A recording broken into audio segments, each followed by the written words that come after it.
Hi Libra, this is your horoscope for 2019. Thank you for joining me. It's a pleasure to be with you today.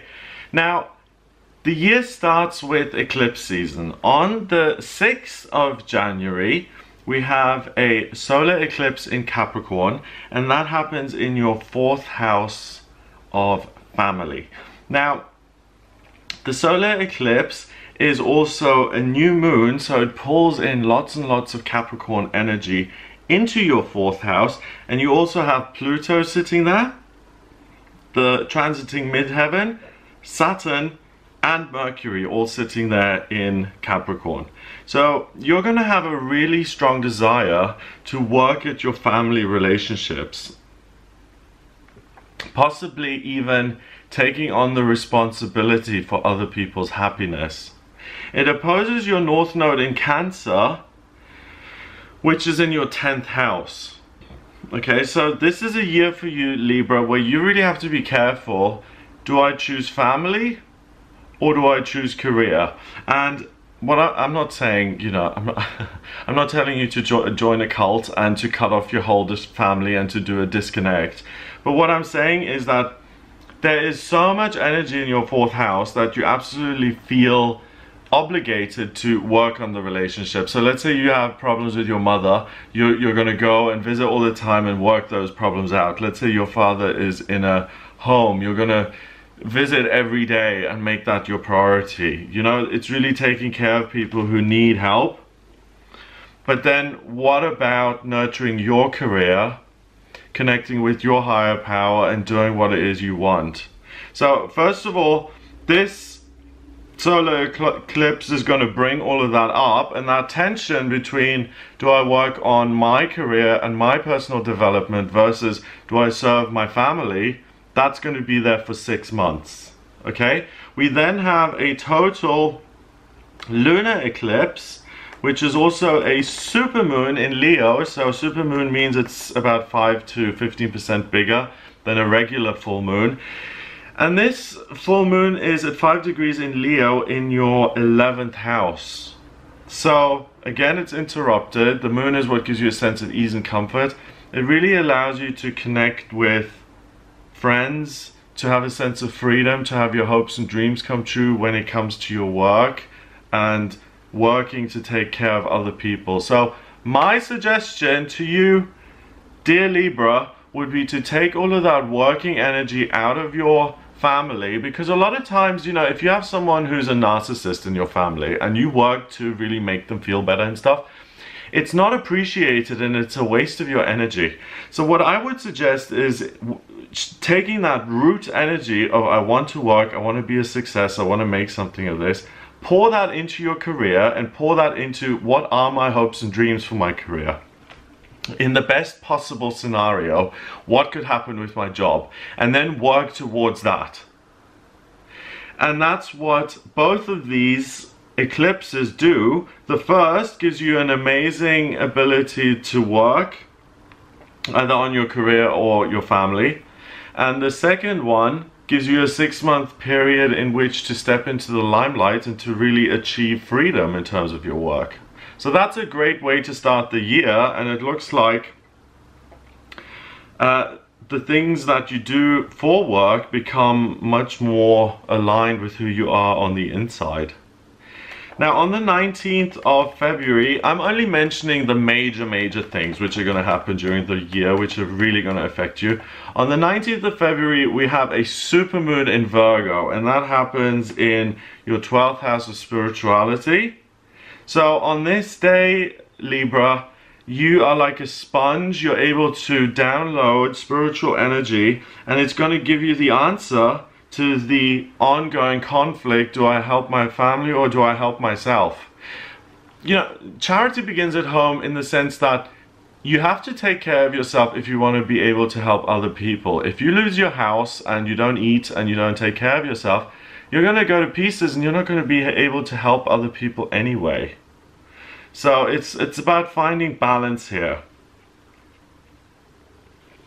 On the 6th of March, Uranus, the planet of rebellion, eccentricity, and electricity, that goes direct and it goes into Taurus in your 8th. Now, Uranus is in Taurus already, and it's causing changes to financial matters and technology. In 2020, something big is going to happen as well in terms of the way we work and technology. But now Aries retrogrades in 2018 and goes back into Aries, and it goes into Uranus and it goes direct again in March 2019, and it's next to your Mars in Taurus in the 8th house. So Uranus being in the 8th will really make you want to throw everything up in the air that you've done and worked for so far, and you really now are much more interested in healing other people and being of service and really being nurturing. So anything that really harms people, or where you just do it for the money or something like that, it's not going to work for you anymore. Any of you Libras who have been unhappy in your jobs, I'm really sorry to say that this is the year where the jig is up, in the sense that you no longer have the luxury of working in jobs that you dislike, because you're kind of being forced here, especially around March, to realize that you have a lot of talent to be of support to people, and that is not being appreciated in your work. You may even be seen as a weirdo or unusual. So you really need to take yourself out of that environment and decide again. Okay? On the 20th of March, we have another supermoon, so 5 to 15% bigger than usual. That's in Libra, and that's in your first house of self. So on the 20th of March, this is fabulous and wonderful. The moon is at 6 degrees in Libra. It opposes your Sun and Chiron in your 7th in Aries, the midheaven, Mercury and Neptune, which are in Pisces, in your 6th. And you feel comfortable in your own skin. You can heal the past disappointments of your work. You can decide to make yourself independent. And especially if you are a Libra who wants to start their own spiritually based business, March the 20th is the best time to do it, during this full moon, this super moon in Libra, because it's your moon.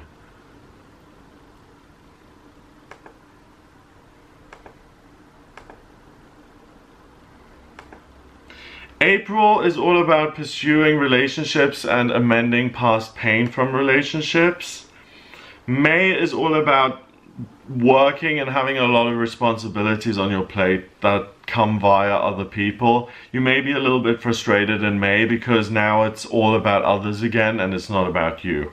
And I really think, Libra, that this year you have to kind of fight for your right to party. You have to fight for your right to be a person and not just always be a facilitator to help others. Jupiter squares Neptune. Now, Jupiter's in your 3rd house at 18 degrees in Sagittarius, which means that if you have a spiritual practice in your life, you will be able to cast your mind out far into the universe, and you will be able to bring back amazing information which will activate the good luck planet Jupiter, and which will allow you to express things in a beautiful way. It opposes Venus in Gemini in your 9th. You have, during this time in June, you have the ability to articulate yourself beautifully. You can write, you can paint, you can do anything you want. And that squares Neptune, and Neptune is in your 6th house, also at 18 degrees in Pisces. So Neptune is a manifestation planet. 18 degrees is 9, spirituality and completion, and your rising is in Virgo. So all you need to do is find a spiritual practice that works for you, that allows you to connect with a power greater than yourself. It can be prayer, meditation.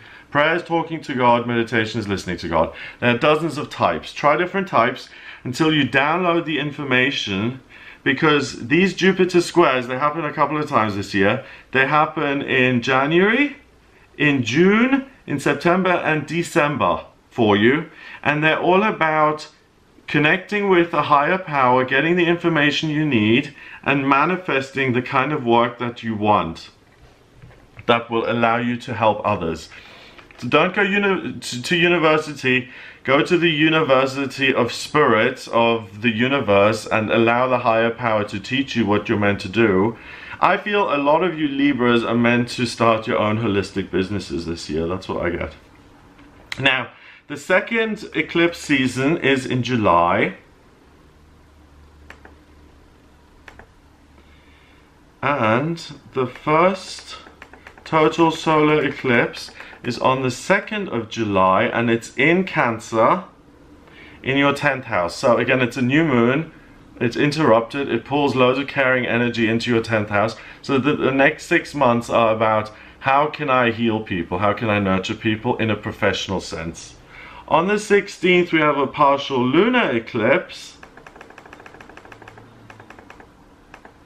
And that happens in your 4th house in Capricorn, and it's like, let's work to take care of people. And again, the choice is between family or work, and I'm telling you that if you put your if you channel your healing energy into the public sphere, into helping people in the public, not just your family, you will really succeed and you'll achieve your life purpose. Because I really don't feel that you're going to be able to do as much good with your family because they won't be so receptive to it. If someone doesn't know you and you're like, I'm a healer, that's a totally different dynamic, and there's a much bigger trust, because your mum will always see you as your as her daughter or her son, you know, and it's like, oh, what's my son doing now? Some weird healing thing. So really develop that and look into it if you're interested. This is the time for Libras who want to have a spiritual business to really come out of their shell. August, let's look at August.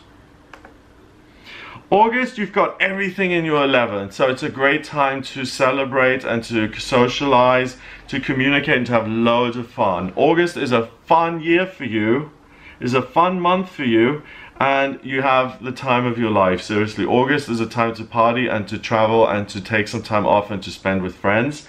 September, we've got that Jupiter-Neptune square again. So do I communicate what I really feel independently? The answer ought to be yes. September is a time where you can really communicate beautifully past difficulties you've had. You can teach meditation, you can teach people how to overcome trauma, difficult relationships. This is the time where the people who want to be communicative healers or hands-on healers, you can really come into your own and start your own business doing that.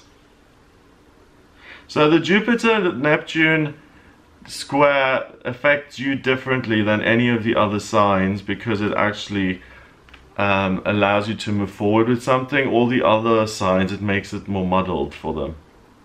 Now, October is quiet again. All of the energy is in the 1st, 2nd, 3rd and 4th houses. So it's about self-development, my money, what am I communicating, and what support am I getting. So you're really, it's so nice to see you focusing on yourself for once and really creating something beautiful before you go back to taking care of everyone else, because you have the ability to create beautiful things, and when you're busy taking care of everyone else, you can't do that. Now on the 11th of November, Mercury transits across the Sun, in front of the Sun, so we can see it. And the next time that's going to happen is in 2039, and it happens in your 2nd house of money. So ideas around your identity, deep down in your emotions, will float around you saying, this is how you can make money, Libra. This is how you can express your feelings and be happy in your work and really be creative and make a ton of money as well. December, Jupiter and Neptune trine each other again, so it's about I need to manifest what I am thinking, feeling, and I need to express that somehow. So find the balance between nurturing yourself and nurturing others, and also make sure that this is a productive year for you. It looks like a great year. You do have to stay on your toes a little bit, but you can certainly achieve great things.